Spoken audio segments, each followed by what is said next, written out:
एक विश्वास के साथ आप लोगों से कहना चाहूंगा,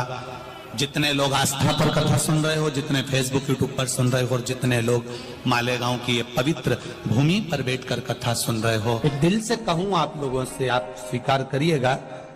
दुख की घड़ी में कोई आए चाहे ना आए, अगर आपने दिल से, कर्जा हो गया, समस्या विकट हो गई, तकलीफ बढ़ गई, दुख बढ़ गया, आप शंकर भगवान के मंदिर में जाकर, ये जरूरी नहीं है कि आप सीहोर आए या कहीं जाएं, आप तो आपके घर के पास में जो शिव मंदिर हो उस मंदिर में एक लोटा जल चढ़ाना चालू कर दो, वो धीरे धीरे दुख काटना प्रारंभ कर दे, काटेगा दुख। बस जल चढ़ाने का एक नियम है शिव जी का। शंकर भगवान को जो जल चढ़ाया जाता है दुख काटने के लिए, तकलीफ काटने के लिए, कष्ट मिटाने के लिए, तो एक नियम है शंकर भगवान का जल चढ़ाने का जो नियम है।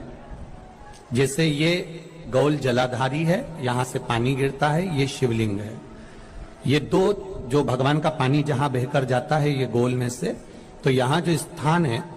ये सीधे भाग पर गणेश जी विराजमान है, लेफ्ट भाग में कार्तिकेय जी है, बीच में एक मोटी सी लाइन होती है जहां सुख सुंदरी है, ऊपर से जो बूंद बूंद पानी गिर रहा है वो शंकर भगवान की 5 लड़कियां हैं, जया, विषहरा, शामलीबारी, दौतली और देव। जहां गोल भाग है, जहां शिवलिंग रखा हुआ है, ये माता पार्वती जी का हस्त कमल है, जिसको पीठिका कहते हैं। महाराज,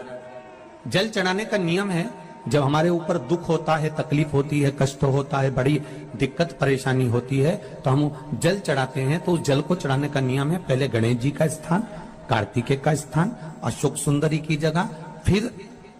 माता पार्वती की पीठिका, उसके बाद जलाधारी को स्मरण कर कर जल धीरे धीरे शंकर भगवान पर छोड़ा जाता है। जब धीरे धीरे शिव जी पर जल चढ़ाएं, उसके बाद में आप अपने मन की कामना जब जल चढ़ाते जाएं और बाबा से कहते जाएं, बाबा रोज कामना कहने की जरूरत नहीं है, एक बार आप कामना करो और उसके बाद जल चढ़ाना प्रारंभ करो, और उसको कहना जरूर, तेरे दरबार से कोई खाली नहीं गया मेरे शंभू, मैं नहीं जानती, मैं तो इतना जानती हूँ कि कंकर शंकर है और तू सुनता जरूर है। ब्रह्मा ब्रह्म लोक में है, भगवान विष्णु वैकुंठ लोक में है, पर मृत्यु लोक में मेरा देवाधिदेव महादेव है, मेरी सुनेगा जरूर। और बाबा से विनय कर कर आप आइए। जल चढ़ाने का नियम, अगर दुख है, तकलीफ है, कष्ट है तो ऐसे चढ़ा दो, और अगर मन कर रहा है डायरेक्ट शिव जी पे चढ़ाना हो तो तुम्हारी मर्जी है, उसमें कोई मना नहीं।